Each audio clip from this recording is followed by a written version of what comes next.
Lalang Resort Jeli.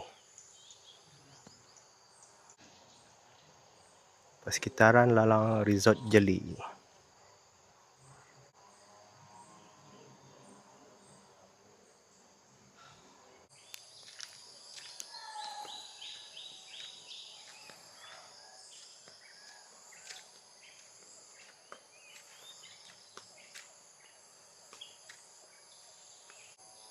Antara chalet-chalet yang disediakan.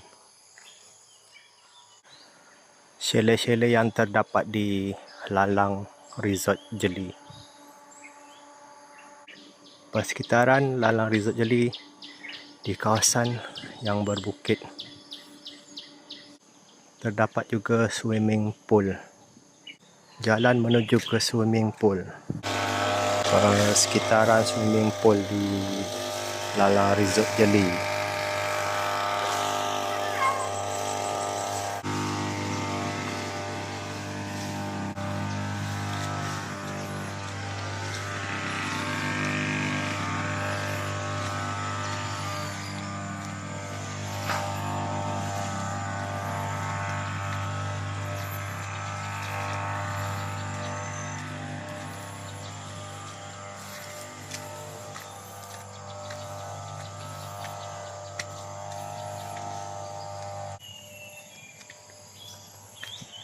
Kawasan laluan Lalang Resort Jeli menuruni bukit. Chalet-chalet di Lalang Resort yang berbentuk kemah.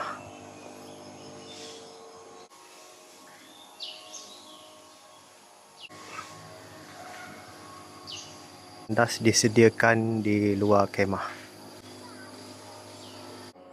Di dalam kemah disediakan TV, aircon dan peti sejuk.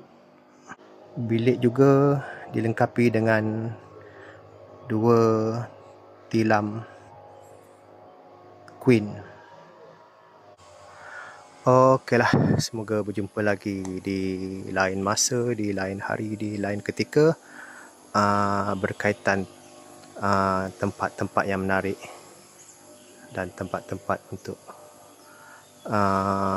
melancong. Okey, Assalamualaikum.